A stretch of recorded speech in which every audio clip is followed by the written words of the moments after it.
Hola, mi nombre es James Allison y voy a estar dándoles algunas sesiones para explicar lo que llamo los textos paliza. Ustedes ya han oído en boca de varios predicadores, políticos, obispos. Ellos levantan ciertos pasajes de la Biblia y dicen, ven, la Biblia dice. Y luego lo que la Biblia dice suena como un ataque a la gente LGBT de hoy. A estos textos que ellos apuntan, yo los llamo los textos paliza. Y lo que yo pretendo hacer en estas sesiones es mostrar una cosa que es bastante evidente cuando uno lo piensa, que es que no existe en la Biblia referencia alguna a la homosexualidad. Repito, porque suena tan extraño para nosotros, no existe referencia alguna en la Biblia a la homosexualidad. Esto es más fácil de demostrar de lo que se puede imaginar, ya que una vez que uno mira a cada uno de los textos paliza, uno ve que tienen un sentido bastante diferente, bastante más rico y bastante más convincente de lo que suenan cuando se los utiliza para darnos golpes a la gente gay. Pues bien, antes de comenzar, quisiera hacer 3 observaciones rapiditas con respecto a cómo leemos estos textos. Observaciones a los cuales retornaremos en cada una de las sesiones que sigue. El primero es muy sencillo.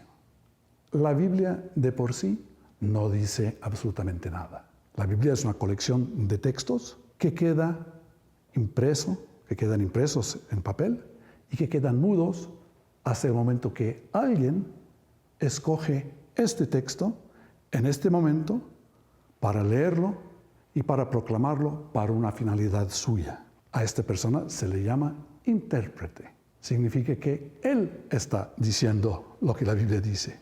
La Biblia es muy maleable a su finalidad. Y ojo, eso no es una cosa mala. Eso no significa que la persona sea un manipulador necesariamente. Porque no hay manera de leer la Biblia que no sea así. Cada vez que escojo leer un texto de la Biblia, estoy escogiendo leer algo que me importa para cierta finalidad ahora.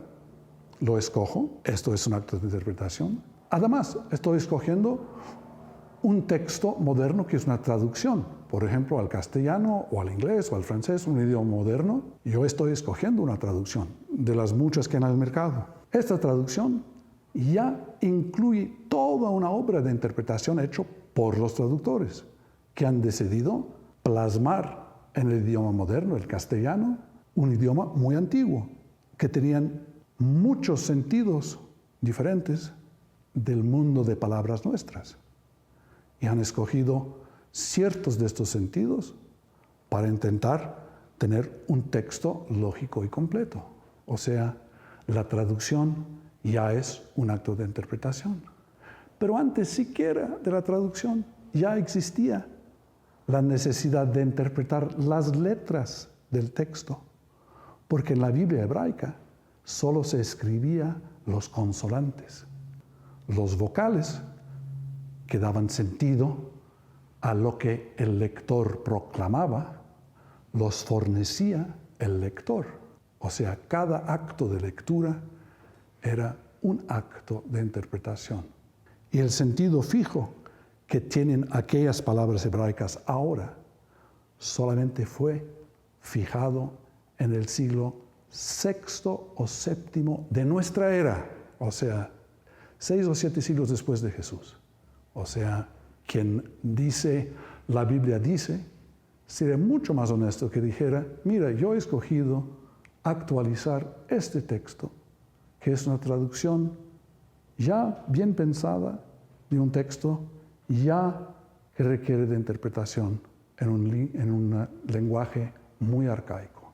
Yo estoy asumiendo responsabilidad por lo que digo, pero no puedo zafarme diciendo, no soy yo que lo digo, es la Biblia que dice. Esto es irresponsable. Y si intento hacer eso, yo seré juzgado por el juicio que yo aplico a los demás. Primer punto, entonces. La Biblia no dice nada, el intérprete tiene que asumir responsabilidad por las palabras que él pone en boca de la Biblia, y sobre todo por las palabras que pone en boca de Dios. Segundo punto, que de ahí fluye. San Pablo dice en su segunda carta a los Corintios, la letra mata, pero el Espíritu vivifica. Entendemos la letra que mata. Hay muchas partes de la Biblia que pueden utilizarse para atacar a las personas, para condenar, para asesinar, para exiliar. Hay toda una serie de palabras que se pueden utilizar en aquel sentido, si se quiere. Pero lo que dice San Pablo es que el Espíritu da vida. Y esto no es en un sentido, digamos, muy místico. Ay, yo voy a hacer una lectura espiritual, con eso voy a dar vida a los textos. No. El Espíritu da vida en un sentido muy especial. El Espíritu Santo es conocido en griego como el Paráclito. Paráclito quiere decir abogado de la defensa. Se entiende que toda lectura tiene la posibilidad de ser leído por el acusador, el procurador que persigue, o por el abogado de la defensa, aquel cuya propuesta es librar al acusado de las acusaciones. Esta es la tarea del abogado defensor. Entonces el Espíritu Santo, la lectura del texto según el Espíritu Santo es leer el texto de manera a soltar y a librar de acusación. Sabemos muy bien cómo funciona eso en una corte nuestra. El abogado defensor no tiene que demostrar la inocencia del acusado, tiene que demostrar sencillamente que hay una duda razonable. Y es eso lo que voy a hacer yo en estas sesiones. En cada uno de los textos paliza voy a mostrar que hay más de que una duda, más de que razonable, de que estos textos no pueden ser utilizados justamente para acusar o condenar a gente LGBT. En cierto sentido es una tarea mucho más fácil que el del acusador. El acusador tiene que demostrar que todos los textos sí son unánimes en decir la misma cosa, que atacan a la gente gay. Mucho más fácil demostrar cada uno, punto por punto, que hay una duda muy razonable, más que razonable, acerca de si son aplicables a la gente gay moderna. Tercer punto, y este es un punto menos interesante tal vez para los de ustedes que son de origen protestante evangélico y más para los que son de origen católico. La Iglesia Católica tiene una enseñanza muy formal acerca de una cosa que llaman la actualización. Ellos dicen, hay que eliminar las actualizaciones al leer la Biblia. Significa, por actualizar, significa no interpretar directamente como gente moderna realidades que en la verdad son cosas muy antiguas. Por ejemplo, al leer pasajes que tratan sobre la prostitución sagrada, no decir, pues bien, la prostitución sagrada era como la gente gay hoy. Entonces, cuando ataca la prostitución sagrada, se está atacando a la gente gay de hoy. Esto sería hacer una actualización, traer un sentido muy arcaico a una realidad moderna y decir, pues es lo mismo. No. La Iglesia dice en sus documentos formales sobre cómo leer la Escritura, y voy a leerles un trecho de aquí a poco, que viene de la Comisión Pontificia Bíblica, cuyo jefe en la época era el cardenal Ratzinger, el que después llegaría a ser Papa Benedicto XVI. Cito, es necesario eliminar también, evidentemente, toda actualización que va en el sentido contrario a la justicia y a la caridad evangélicas, como por ejemplo aquellas que buscan fundar la segregación racial, el antisemitismo y el sexismo masculino o femenino sobre los textos bíblicos. Es necesario una atención especial, según el espíritu del Concilio Vaticano II, para evitar absolutamente toda actualización de ciertos textos del Nuevo Testamento en un sentido que podría provocar o reforzar actitudes desfavorables en relación a los judíos. Evidentemente, si queda prohibido actualizar la palabra judaioi, que aparece varias veces en el Nuevo Testamento, diciendo que no es una traducción exacta, traducirlo como la palabra moderna, judíos, y debería traducirse más bien como autoridades locales de la época, que habrán tenido la misma etnicidad que todos los demás. Si es necesario hacer esto, entonces mucho más fácil es insistir en ello en una cosa de mucho menos importancia, como las palabras arcaicas, como veremos, que suelen utilizarse y traducirse muy mal en textos modernos como homosexuales o sodomitas. Habiendo visto estos tres puntitos de observación, estas tres observaciones o comentarios que nos van a seguir en nuestras sesiones, quisiera comenzar leyendo dos textos que no son de los textos que suelen aparecer en los textos paliza, pero les ofrezco porque escuchándolos y viéndolos, ustedes verán que el mundo bíblico es mucho más misterioso y extraño de lo que tal vez hayan imaginado. Vamos a comenzar con este texto del libro del Génesis 9. Estamos con la familia de Noé. Él acaba de salir de su arca. Los hijos de Noé que salieron del arca eran Sem, Cam y Jafet. Cam es antepasado de Canaán. Estos son los tres hijos de Noé que se propagaron por toda la tierra. Noé, que era labrador, fue el primero que plantó una viña. Bebió el vino, se emborrachó y se desnudó en medio de su tienda. Cam, antecesor de Canaán, vio la desnudez de su papá y salió a contárselo a sus hermanos.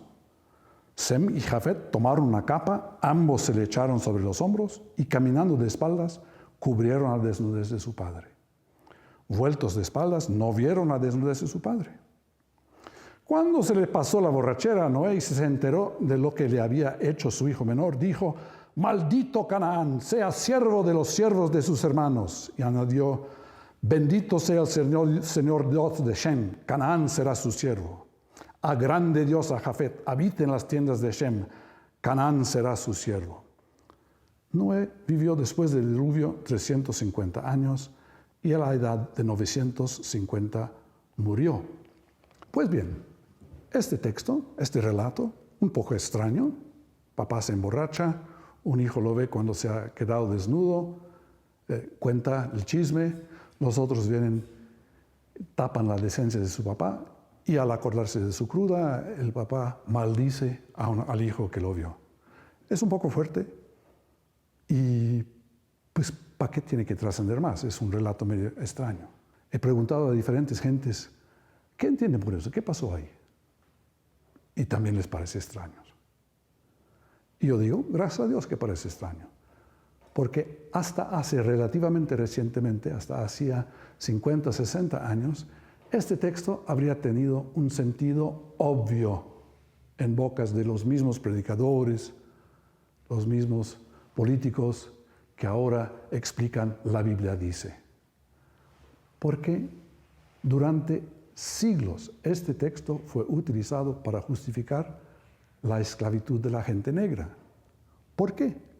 Decían que Shem, el hijo mayor de Noé, era papá de la gente blanca, Jafet era el papá de la gente amarilla y Cam era el papá de la gente negra. Y que por el pecado o el disrespeto de Cam con respecto a su papá, él quedó sentenciado, o sus hijos quedaron sentenciados a ser siervos, esclavos de los otros por toda la eternidad. Y para ellos esta lectura era tan evidente que era, pero la Biblia dice, tenemos mandato divino para mantener esclavos a todos los hijos de Cam provenientes del África. Toda la esclavitud transatlántica quedaba justificado por este trecho. Y sin embargo lo miramos ahora y decimos, ¿de dónde rayos sacaron esto? Lo digo nada más para mostrar que una cosa que era absolutamente evidente en ojos de gente que decía, pero la Biblia dice, ahora lo miramos y nos parece extraordinario que hubieran podido sacar una defensa de la esclavitud negra de aquel trecho. Este es el segundo libro de Samuel. Estamos en época del rey David. Dice así: murió después el rey de los amonitas y su hijo Hanún le sucedió en el trono. David dijo: voy a devolverle a Hanún, hijo de Nahas, los favores que me hizo su papá. Y por medio de unos embajadores le envió el pésame por la muerte de su padre. Pero cuando los embajadores de David entraron en territorio amonita, los generales amonitas dijeron a su señor Hanún: ¿crees que David te da el pésame para mostrarte su estima por tu padre? ¿No será para examinar la ciudad, explorarla y después destruirla? Hanún apresó a los embajadores de David, les afeitó media barba, les cortó la ropa por la mitad a la altura de las nalgas y los despidió. Ellos volvieron avergonzados. Se lo comunicaron a David, que les envió este mensaje: quédense en Jericó hasta que les crezca la barba y luego vénganse. David envía a sus embajadores, sus heraldos, lo que en griego serían sus ángeles, que esa es la palabra embajador, al joven rey. El joven rey probablemente los iría a recibir bien, pero los generales que le rodeaban estaban más bien suspicaces con respecto a todo eso, sospechaban que esto podría ser parte de un truque. Entonces convencieron al rey a humillarlos. La humillación, según el texto, tomó la siguiente forma: les cortó la barba por la mitad. Esto no significa que les haya podado de manera delicada como un barbero moderno, dejándolos bien, una barbita así, bien metrosexual. No, significaba mitad barba salvaje, mitad cara de bebé. ¿Por qué? Significaba que habían reducido a la talla de medio hombre, o sea, reducido casi al estatus de mujer, que era un estatus ya muy despreciable. Y además se les cortó la túnica a la nalga. ¿También por qué? Para que caminasen con el culito al aire y que todos los chiquillos en la ciudad podrían reírse, carcajearse. Estos fueron chingados, les hicieron sus putos. Eso sería la actitud de dominio de machos sobre otros hombres humillados, reducidos al estatus de mujeres. Ahora, no sabemos si el jefe de guardia de Hanún, de hecho, mandó penetrar a los heraldos de David, pero lo que sí, ciertamente quiso simbolizar que esto les había pasado, para que al regresar tuvieron que pasar vergüenza delante de todo el mundo. Entonces, por eso no es de sorprenderse que llegando a Jericó le envían un mensaje a David diciendo: estamos avergonzados, no queremos regresar. Y David no dice: ay, ¿qué hago? Ahora les tengo que matar porque ustedes se han acostado varón con varón. No, en primer lugar porque el libro de Levítico, donde se acostumbra decir que dice esto, no había sido escrito. Y en segundo lugar, porque David entendía muy bien que todo esto era un código de maltrato y de humillación que visaba a él. Estaban intentando degradarle a él, degradando a sus siervos. Entonces les dice: miren, túnicas nuevas para cubrirles el culito, eso lo podemos proveer bastante fácilmente, pero crecer la barba, pues ustedes tienen que esperar hasta que crezca y luego regresan. O sea, David entendió muy bien de qué tipo de humillación se trataba y quería salvarles, digamos, ahorrarles la vergüenza, que nadie se mofaba de ellos hasta que pudieran regresar ya bien vestidos y con su barba crecida. Ojo, este mundo de humillación entre machos que nosotros sabemos por comportamientos en las cárceles, por tratos de violación de hombres, por ejemplo, durante el tráfico de inmigrantes entre África y Europa hasta hoy en día. Todo esto es parte de un mundo de abuso muy abominable, de degradación, de humillación y sobre todo de un trato misógino.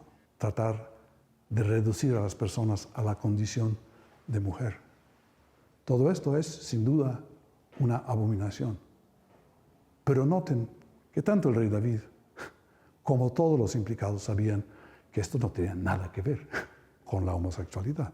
En las siguientes sesiones vamos a comenzar a ver los textos paliza. Vamos a intentar de ver cómo la gente entendía este código y de qué manera entendían estas realidades en el mundo antiguo. Gracias.